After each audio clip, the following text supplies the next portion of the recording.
Good afternoon, folks. Jason Shepard here with the Anchor Room. Today we're going to cover the installation of our newest product, which today is a product for an older model Mustang. This is the 2013 to 2014 complete tail light tint kit. In the past we've only ever offered the inserts by popular request. We have now actually put together a product that covers the surrounding area as well as the inserts all in one package. And we're going to show you the installation of all of those pieces today. The tools in front of us that we're going to use today are application fluid, which is nothing more than soapy water, water itself to wash away the soap once we find a perfect placement, and the Yellow Flex Super Squeegee, and of course the microfiber towel to dab up any liquid. We may also use a heat gun to tape around edges. Like any of our products, we cut our pieces slightly larger because we want them to taper over the edges to make it a complete looking installation. So let's get started. Alright, so the first thing we need to do is prepare the actual lens itself by cleaning it to make sure there's nothing on the lens. In this case we're using application fluid and we're using it through a sprayer. I've done the same exact thing to the actual piece that's going to go on the car. Lay it in place, and the concept is actually very simple. The reason we're using soapy water application fluid is obviously to find the perfect placement on the lens. Once you find a placement, the idea is that you do not want it to move anymore, because as you can tell I can just do that, it moves it. So again, we're going to find that perfect placement. You're going to notice there's a little overhang pretty much in the entire area. Once it's perfectly placed, we now are going to use water, like I said, to wash away some of the excess soap, and this will help in getting it to stick.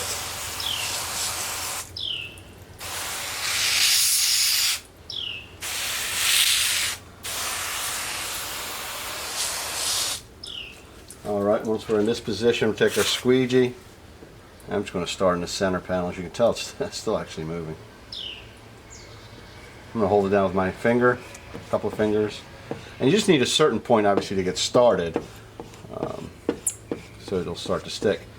At this point I'm going to work my way to the shortest edge, which is this direction, by just moving the squeegee over the surface and getting the excess liquid out. In little areas like this, you notice because of the curvature of the lens that guy is going to start peeling up. But as long as the surrounding areas are down, it shouldn't be any problem laying it down. We may use a little bit of heat in here in just a bit from a heat gun, but it shouldn't be that big of a deal. Maybe a little bit too much soap in there still. We'll wash that out.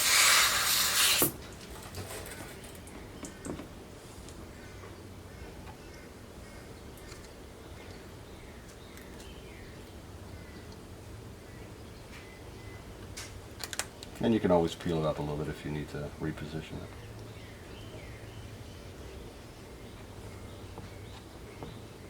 In this case, I put this top piece down first, seems to be a little bit easier.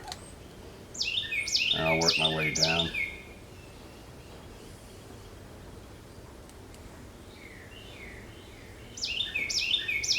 Take your time, be patient. That's probably the biggest thing.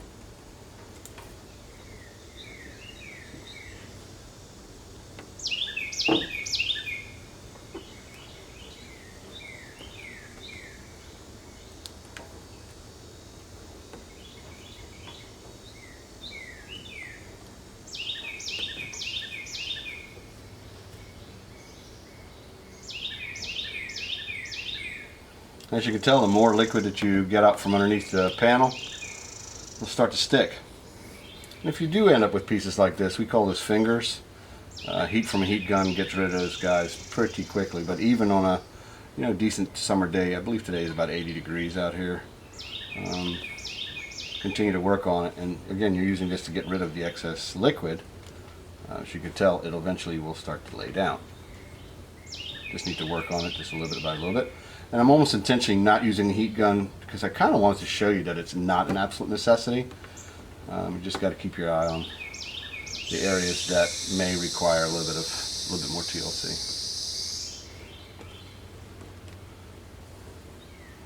Again, we had areas on top again that have overhang, and again, I want to make sure I stress it. This is intentional. A lot of companies out there make a product and it's too small for the lens and it doesn't look the greatest. We want to make sure our stuff is tapered. It looks like the lens came this way. You'll see from some of the pictures and later on the video today that every single corner of this installation is tapered, and it probably looks like the lens was painted rather than has vinyl on it.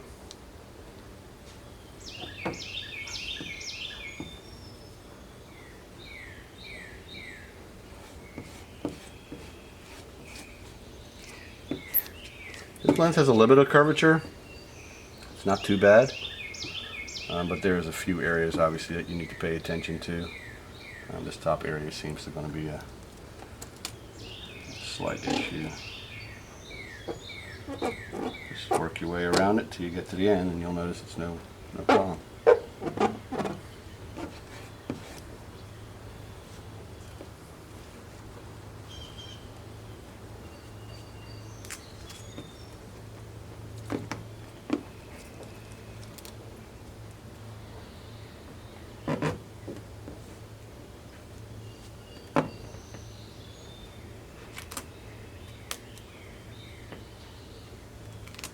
We're almost around the bend here. I want to make sure I don't forget about the little pockets that still have moisture in them or air.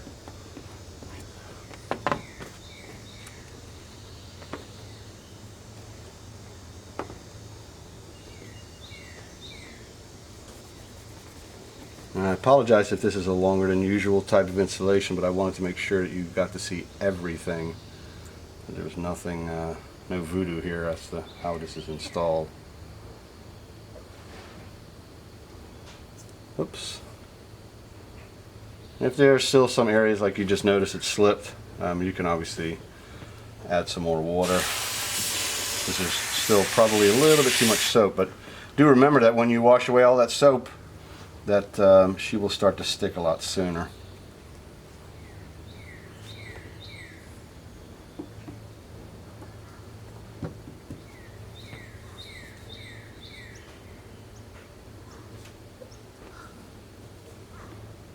We're in the home stretch here.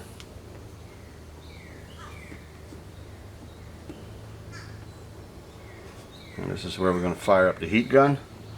I'll show you guys all the edges, how they're going to taper nicely. The heat gun will, by the way, also show any imperfections, because since it's shrinking the vinyl in this case, it is going to shrink pockets of liquid together also. So you'll pretty much immediately see where your opportunities are. But more than anything, as you can tell, this was all done without a heat gun, no issues.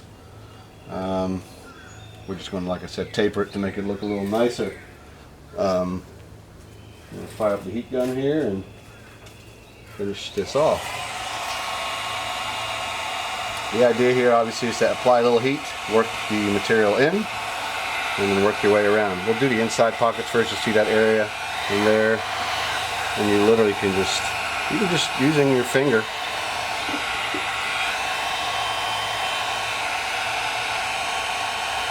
it would work for your way from top to bottom, since you probably want to use gravity in your favor in case there is a liquid somewhere. But you see, that's a good 1/8 of an inch there, but tapering that around the edge of the lens is going to make this look absolutely fantastic. It's going to blend in with the rest of the lens and look like a painted piece. Work my way. Sorry if I've got my finger in front of the camera, my hand in front of the camera. Make sure you can see it all.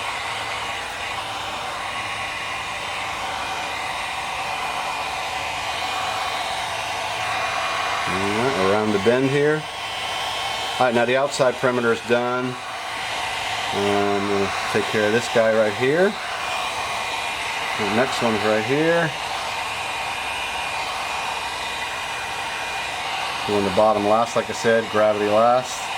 And bottom last because of gravity.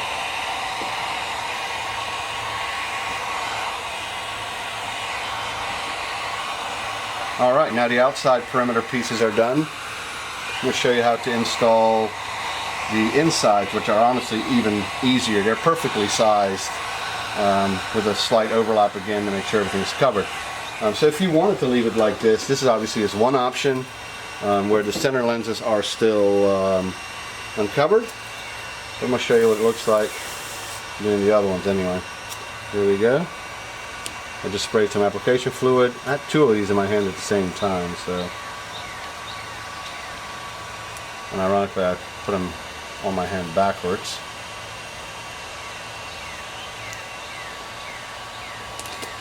So that one goes there. One second, let me get my bearings here and we'll get everything straight.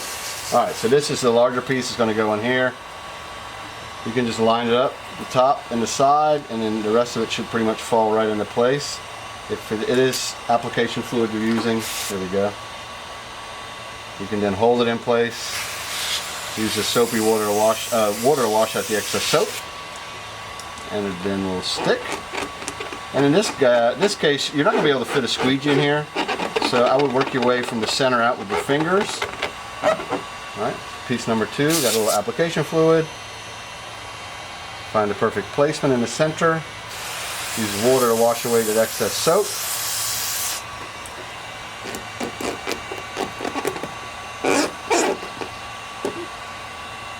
Be careful.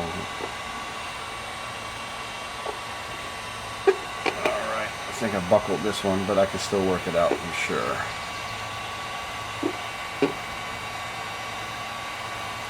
Yep. And like I said, these are perfectly sized, so these should pretty much be a drop-in, but you do want to give yourself the ability to move them around a little bit, obviously. Alright, that's 2 out of 3.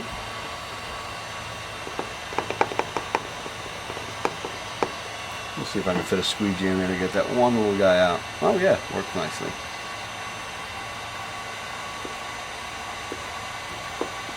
And don't try to work out a bubble that doesn't exist. Just so you know, there's a centerpiece, and there's one in here also. And that's just from the factory where the lenses were cast. Alright, here, last piece.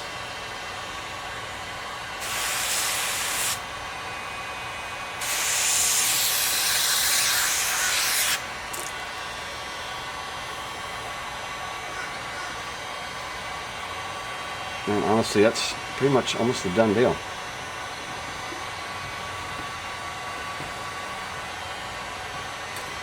Alright folks, I'm going to put a video on the end here just to show you light output. It's a question we get a lot and very often. During the video we left this lens stock and the other side tinted, just so that you can see the light output and that it really just makes no difference when the lights are on. But as you can tell, it looks absolutely fantastic just on the car itself. It almost looks gloss black entirely. Until you hit the lights. Actually, I'll show it to you right now. That's with the running lights, brake lights, and of course, this is what they look like off. Thank you for your purchase. Hope you have a fantastic day.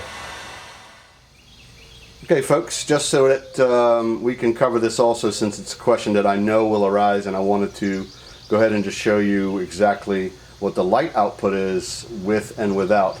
As you can tell on the left-hand side or the driver's side is a lens that is completely stock, nothing has been done to it, and then the lens on the right hand side has the outside trim as well as the taillight inserts, so both to give it the darkest of I guess looks, if you so will. So I'm going to hit the key fob, the unlock, which is going to give you a idea of what it looks like when you hit the brakes, and as you can tell, left and right, and that's running lights right there obviously, but that would be brake, that would be running, brake, running. As you can tell, there's virtually no difference. So there you go.